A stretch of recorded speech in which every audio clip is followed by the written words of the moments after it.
आप सभी भाई बहनों का आध्यात्मिक ज्ञानात्मक चैनल की ब्रह्म मुहूर्त ज्ञान उपदेश कक्षा में एक बार फिर स्वागत है। आज की चर्चा का विषय है जोश, रोश और होश। जोश को हमने देखिए रजोगुण से जोड़ा है, रोश को हमने तमोगुण से जोड़ा है और होश को हमने सतोगुण से जोड़ा है। इन सभी स्थितियों को आपको हमें ज्ञान पूर्वक समझना चाहिए, क्योंकि आज एक युवा वर्ग अपने मार्ग से, भोगों से प्रेरित होता हुआ रोष की स्थितियों को अपने जीवन में अपनाने लगा है। देखिए, भारत जैसे देश को जहाँ आध्यात्मिक स्थितियां अधिक मजबूत मानी जाती हैं, वहां का युवा वर्ग भी एक भटकाव की स्थिति में आ गया है। यहाँ भटकाव का अभिप्राय देखिए रजोगुण की स्थितियों से है, और रजोगुण की स्थितियों को अक्सर हम अपनी चर्चाओं में देखिए किशोरावस्था से लेकर प्रौढ़ अवस्था की स्थिति तक समझाते हैं, क्योंकि वृद्धावस्था की स्थितियां आने पर कुछ ना कुछ सात्विक स्थिति स्थूल शरीर के स्तर पर ही मजबूत होने की एक स्थितियां बनने लगती। इस स्थूल शरीर का एक स्वभाव है। अभी कुछ रोज पहले ही हमने प्रकृति के 3 गुणों को 3 शरीरों की अवस्थाओं से जोड़ा था, क्योंकि बचपन अवस्था में तो देखिए तमोगुण की प्रधानता देखी गई है। शास्त्र भी इस बात को स्वीकार करते हैं। यूं तो आपका हमारा शरीर ही तामसी है, ये पृथ्वी जल अग्नि वायु आकाश का बना है। इसलिए तो एक स्थूल शरीर के स्तर पर विषय भोगों के प्रति जो 5 भोग विषय हैं, जो सूक्ष्म भूत हैं, उनके प्रति एक लोलुपता देखी जाती है, एक रुझान देखा जाता है। इसलिए तो कहते हैं इन विषय भोगों को सत्वगुण की लगाम से नियंत्रित रखो, अन्यथा ये विषय भोग ही कब मनुष्य को एक तमोगुण में गिराने लगते हैं। अब तमोगुण को देखिए हमने रोष की स्थितियों से, और तमोगुण का अभिप्राय तो देखिए निषेध कर्मों से भी गिना जाता है। तमोगुण को पदार्थों से भी जोड़ा जाता है, अज्ञानता से भी जोड़ा जाता है, अज्ञानता के साथ साथ अंधकार से जोड़ दिया जाता है। इन सभी स्थितियों के देखिए मिले जुले भावार्थ आपको हमें समझने होते हैं। हालांकि प्रकृति के देखिए 3 गुणों में सफेद दृष्टिकोण से तमोगुण से अच्छा रजोगुण कहा गया, रजोगुण से अच्छा सतोगुण कहा गया। ये एक तकनीकी अर्थ है। इन सभी के पीछे के जो एक भावार्थ है, यानी कि कर्म फल सिद्धांत की स्थितियों में ये जो हम फल खाने को आतुर होते हैं, आपके भीतर में विषय भोगों को भोगने की जो इच्छा होती है, ये विषय भोग पदार्थों का ही है। ये पृथ्वी जल अग्नि वायु आकाश से संबंधित ही गंध रस रूप स्पर्श और शब्द, ये 5 भोग्य विषय हैं, जिनके कारण आपका हमारे शरीर का एक निर्माण प्रक्रिया माता के गर्भ में 9 माह में एक पूर्ण होती है। इन सभी स्थितियों को अक्सर हम कहते हैं ना 5 ज्ञानेन्द्रिया नाक जीभ आंख त्वचा कान, ये 5 भोग्य विषयों की एक ज्ञानेन्द्रिया है। ये ज्ञानेन्द्रियां भोग विषयों का सुख चाहती है, और 5 कर्मेंद्रियां हाथ पैर वाली लिंग गुदा, ये कर्म करती है इन विषय भोगों को भोगने के लिए। देखिए, इन सभी स्थितियों को आपको हमें ज्ञान पूर्वक समझना चाहिए, क्योंकि जोश यदि होश के साथ नियंत्रित नहीं है, देखिए होश का अभिप्राय ज्ञान से है, सत्वगुण से है, धर्म से है। इन सभी स्थितियों को आपको हमें ज्ञान पूर्वक समझना होता है। देखिए, ये प्रकृति के 3 गुणों के खेल को आपको हमें ज्ञान पूर्वक समझना चाहिए। हम तो देखिए प्रतिदिन ही कुछ ना कुछ वीडियो के नाम ऐसे चुनते हैं जिससे प्रकृति के 3 गुणों की स्थितियों का आपको हमें ज्ञान हो, बोध हो। क्योंकि शास्त्र बार बार कहते हैं तमोगुण से 10 गुना अच्छा रजोगुण है, रजोगुण से 10 गुना अच्छा सतोगुण है। तमोगुण को पदार्थों से जोड़ा गया है, रजोगुण को क्रिया से जोड़ा गया है, और सतोगुण को ज्ञान से जोड़ा गया है। पदार्थों का सुख लेने के लिए आपको हमें क्रियाएं करनी होती हैं, और क्रियाएं ज्ञान पूर्वक होने से ही आपके हमारा वो जो पदार्थों का जो एक सुख है वो धर्मानुसार हम सुख भोग पाते हैं। अन्यथा देखिए इनमें से एक भी स्थिति जब अपूर्ण होती है, अक्सर हम एक उदाहरण देते हैं, आपके हमारे घरों में गृहिणी खाना बनाती है, उसको एक पदार्थों का कितना कितना सम्मिश्रण करते हुए जो एक आटा गूंदना है, दाल चावल बनाने हैं, सब्जी बनानी है, कितनी गैस रखनी है, कितना जल नमक मिर्च मसाले डालने, ये सभी ज्ञान होता है। तो फिर वो पदार्थों द्वारा जो जो क्रियाएं करती हैं अपने श्रम द्वारा, ज्ञान पूर्वक करती हैं, तो खाना स्वादिष्ट बनता है, आपको में सुख देता है। और यदि गृहिणी घर नहीं हो तो फिर ज्ञान की गैर मौजूदगी में आप और हम क्रियाएं करते हैं। पदार्थ तो रसोई में रखे हुए हैं या हम बाजार से खरीद लाते हैं, लेकिन उन सभी पदार्थों से फिर आपका हमारा स्वादिष्ट खाना बनता नहीं। भले ही हम एक गृहिणी से अधिक समय लगाते हैं, क्रियाएं करते हैं, लेकिन आपके हमारे पास ज्ञान नहीं है। यानी कि उस ज्ञान का अभिप्राय वो खाना बनाने की कला से है।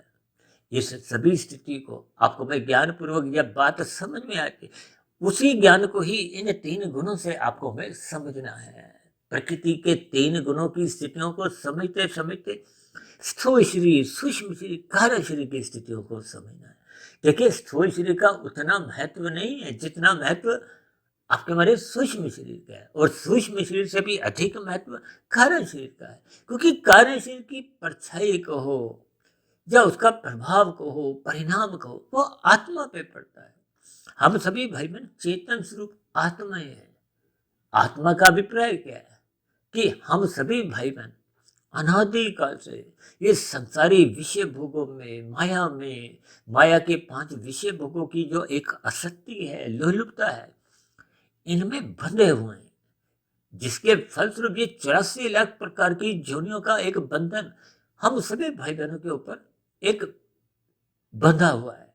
और शास्त्र कहते हैं कि मनुष्य जोनि पाकर, क्योंकि मनुष्य जोनि तो देखिए कर्म जोनि है, साधना जोनि का एक अवसर है।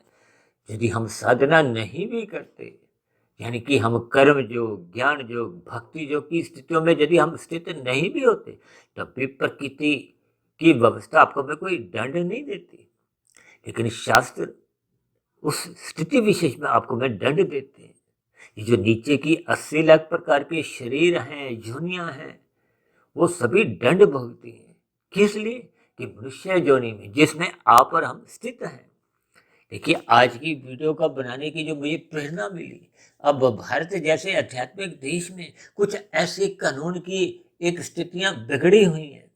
ये कानून की स्थितियां बिगड़ने का कारण क्या है?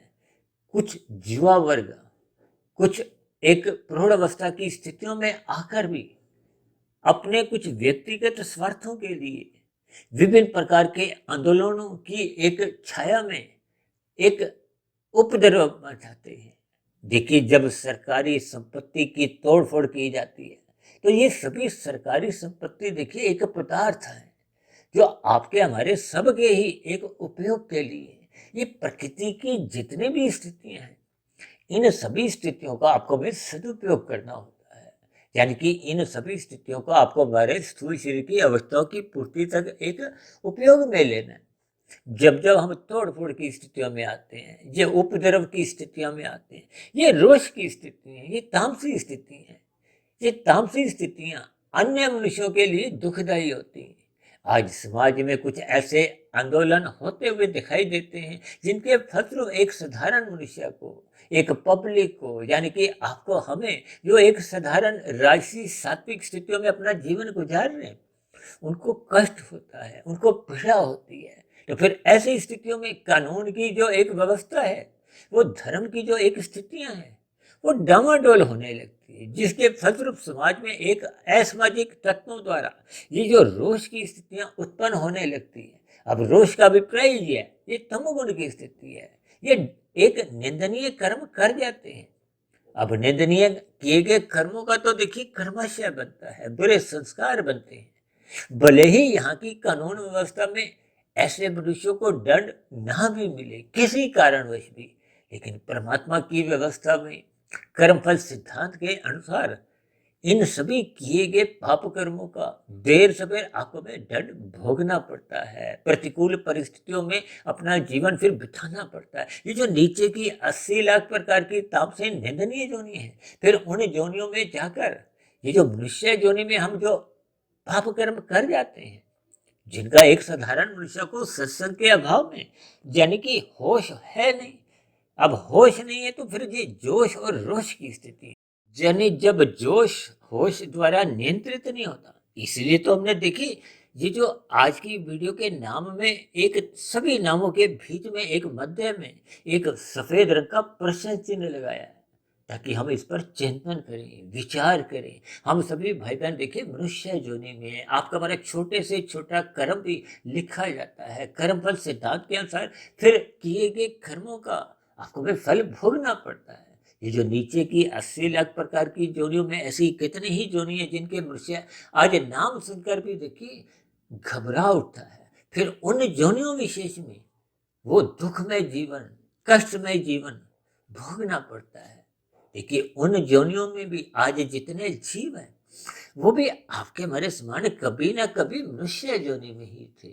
उन्होंने भी सत्संग की बातों को महत्व नहीं दिया था, यानी कि अपने जीवन में रोष की स्थितियां अधिक उत्पन्न करते हुए अपना क्रमशः बिगाड़ लिया था।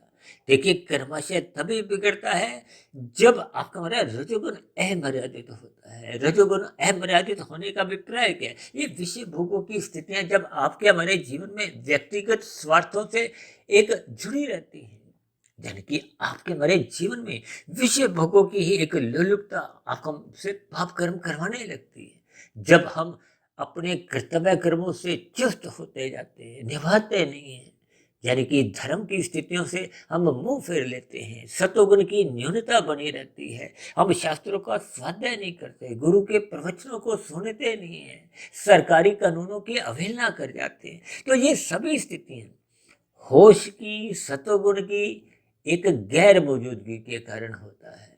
यानी कि जब जब आपका हमारा रजोगुण सतोगुण की लगाम से, यानी कि जोश होश द्वारा एक नियंत्रित नहीं रहता, यानी कि रजोगुण सतोगुण की लगाम द्वारा नियंत्रित नहीं रहता, जिसका स्वयं उपदेश गीता में भगवान श्री कृष्ण जी ने अर्जुन के रथ के 5 घोड़ों की स्थितियों को, उनकी लगाम को अपने हाथ में रखते हुए यही एक ज्ञान उपदेश दिया कि हम सभी भाई बहन अपने अपने धर्म का पालन करें। बिना धर्म का पालन किए, बिना सतोगुण का संग किए, फिर ये पशु वृत्तियां नाचने लगती हैं, क्योंकि आपका हमारा रजोगुण मर्यादित नहीं रहता। फिर ये आवारागर्दी करता है। आवारागर्दी में ही देखिए फिर हम कानून के उल्लंघन भी कर जाते हैं, शास्त्रों के विरुद्ध चले जाते हैं, एक सामान्य मनुष्य के हितों के प्रति लापरवाह हो जाते हैं, जिसके फलस्वरूप आपके हमारे जीवन में पाप कर्म पाप कर्म पाप कर्म ही सहज ही कितनी गति से होते जाते हैं, बढ़ते जाते हैं, जिसके फलस्वरूप आपका हमारा कर्मशय संस्कार बिगड़ते जाते हैं।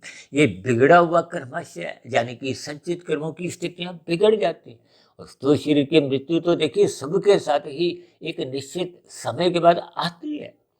किसी भी निमित्त मात्र कारण से जब आपका हमारा प्रारब्ध या स्थूल शरीर की एक आयु या सांसें समाप्त हो जाती हैं, तो किसी भी कारणवश वो मृत्यु आ जाती है। स्थूल शरीर द्वारा जितनी जितनी क्रियाओं द्वारा कर्मशय बना होता है, यानी कारण शरीर में जैसा जैसा कर्मशय संस्कार बने होते हैं, उसके आधार पर फिर अगली योनि का निर्धारण होता है। इन सभी स्थितियों को ज्ञान पूर्वक आपको हमें समझना होगा। अब मुझे ध्यान आ रहा है तकरीबन 3.5-4 वर्ष पहले हमने मनुष्य के मरने के बाद का अगला जन्म एक बहुत ही लंबी वीडियो प्रसारित की थी। इन सभी स्थितियों को आपको हमें ज्ञान पूर्वक समझना होगा, यानी कि अपने रजोगुण को सतोगुण की लगाम से नियंत्रित रखना होगा, अन्यथा आपका हमारा रजोगुण बिगड़ता है। बिगड़ने का मतलब ही ये है कि वो तमोगुण में गिराता है। लेकिन ये 3 गुणों की स्थितियां आपको हमें ज्ञान पूर्वक सही सही समझनी चाहिए। शास्त्र तो यह तक कहते हैं, जो मनुष्य सत्संग नहीं करता, गुरु के प्रवचनों को सुनता नहीं है, शास्त्रों का स्वाध्याय नहीं करता, यानी कि जब जब आपके हमारे जीवन में अज्ञानता की स्थितियां बनी रहती, लेकिन जब हम सत्वगुण का संग नहीं करते, जब हम प्रकाश में स्थिति में अपने आप को स्थित नहीं करते, तो फिर निश्चित रूप से आपके हमारे जीवन में अज्ञानता की स्थितियां, अंधकार में स्थितियां बनी रहती। अब शाम को सूर्य ढलने के बाद देखिए अंधकार सहज ही अस्तित्व में आ जाता है। तो फिर ऐसी स्थिति में यदि हम चुपचाप अपने घर में बल्ब ट्यूब नहीं जलाते, तो आपको में अंधकार में स्थितियों में जीना पड़ता है। अंधकार में स्थितियों में तन के स्तर पर ठोकरें लगती हैं। ठीक इसी तरह जो मनुष्य देखिए संसार में रहते हुए सत्संग नहीं करता, अपने रजोगुण को बिगड़ने देता है, आवारागर्दी की स्थितियों में जाने देता है, तो फिर ऐसी स्थिति विशेष में सतोगुण का अभाव है, यानी कि गुरु के प्रवचनों को हम सुनते नहीं, शास्त्रों को हम पढ़ते नहीं, तो फिर अपनी राशि बुद्धि में ही जो जो बात आपको में एक धुंधले ज्ञान में समझ में आती है, यानी कि हम कर्म फल सिद्धांत की अपनी मनगढ़ंत कुछ कल्पनाओं के अनुसार ही हम सही गलत की भेद करने लगते हैं। जबकि हम तो बार बार कहते हैं रजोगुण की स्थिति का अभिप्राय एक धुंधली स्थिति से है। धुंध में आपको हमें अधिक दूरी का नजर नहीं आता, यानी कि कर्म तो आज हो रहा है, फल भविष्य में आएगा, और भविष्य आपको में दूर की स्थिति है, नजर नहीं आती। देखिए आज किए गए कर्म आपको में भविष्य में क्या क्या फल लेके आएंगे इसका बोध नहीं रहता, क्योंकि सत्संग का अभाव है। ज्ञान की गैर मौजूदगी में फिर मनुष्य अपनी मनगढ़ंत स्थितियों में ही पाप पुण्य कर्मों की एक स्थितियां बनाने लगता है।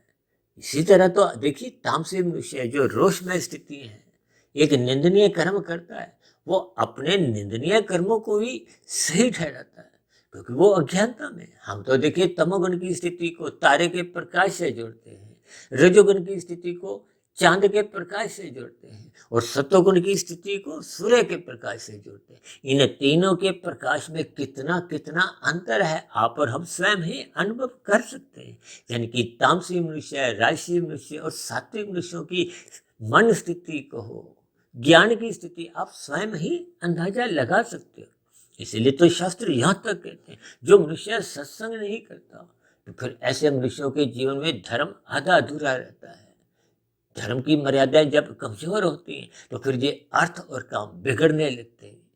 यानी कि जब जब धर्म कमजोर होता है, सत्वगुण की न्यूनता होती है, सत्संग हम करते नहीं, तो फिर रजोगुण बिगड़ने लगता है। ये बिगड़ा हुआ रजोगुण ही तमोगुण में गिराता है। यानी कि मनुष्य के जीवन में ये पशु वृत्तियां नाचने लगती हैं। आज संसार में विषय भोगों की जो 24/7 की जो एक स्थितियां हैं, ये एक साधारण मनुष्य का अर्थ और काम बिगाड़ने लगती है। आज मनुष्य 2 के 4, 4 के 40, 40 के 4,000, यानी कि देखिए लोभ से जब संग्रह प्रवृत्ति जगने लगती है, तो फिर वो सही गलत की जो परिभाषा है, क्या सही है क्या गलत है, उसको भूलने लगता है। केवल अपने व्यक्तिगत हितों की स्वार्थी के लिए धन का संग्रह करने की स्थितियों में वो कितने अनैतिक कार्य करने लगता है, कानून का उल्लंघन भी करता है, शास्त्रों की एक विशेष स्तर पर एक निषेध कार्य करता जाता है। ऐसा तभी होता है जब रजोगुण बिगड़ जाता है, यानी कि तमोगुण में गिरते हुए कितने अधिक मनुष्य पाप कर्म कर जाता है, मनुष्य को इसका बोध नहीं होता। इसलिए तो कहते हैं जो मनुष्य सत्संग नहीं करता उसके जीवन में पशु वृत्तियां पनपने लगती हैं, नाचने लगती हैं। ये नाचने की स्थितियां क्या है? ये तामसिक स्थितियां, झूठ कीड़ा, मद्यपान, स्त्री संग, हिंसा और अनैतिक कार्य सहज ही आपके हमारे जीवन में कब कितने अनुपात में नाचने लगते हैं, मनुष्य को इसका बोध नहीं होता। इसीलिए हम सभी भाई बहनों को श्रद्धा पूर्वक सत्संग करना होगा, गुरु के प्रवचनों को सुनना होगा, ब्रह्म मुहूर्त में उठना होगा। ये सभी सात्विक स्थितियां मनुष्य का होश एक संतुलित रखती हैं। और ये जो फिर जोश की स्थिति है, ये कभी भी मनुष्य को रोष की स्थितियों में तमोगुण में गिरने नहीं देती, जिसके फलस्वरूप आपका हमारा कर्माशय भी बिगड़ता नहीं, संस्कार भी बिगड़ते नहीं, और फिर ऐसी स्थितियों में कारण शरीर जब बिगड़ता ही नहीं है तो फिर मनुष्य की मरने के बाद कोई अधोगति की स्थितियां उत्पन्न नहीं होती, पुनः मनुष्य जोनि का जन्म मिलता है, संस्कारी माता पिता मिलते हैं, गुरुजनों का सहज ही संग मिलता है। तो फिर ऐसी स्थितियों में सहज ही मनुष्य जोड़ी में आपका हमारा धर्म के प्रति एक रुझान बना रहता है, जिसके फलस्वरूप सात्विक स्थितियां मजबूत होती हैं, और सात्विक स्थिति मजबूत होने पे देर से देर कहीं ना कहीं एक आध्यात्मिक उन्नति के दरवाजे खुलने लगते हैं। मनुष्य फिर निष्काम भाव से कर्म करने लगता है। कर्म योग, ज्ञान योग, भक्ति योग की स्थितियों में फिर सहज ही मनुष्य का मन टिकने लगता है।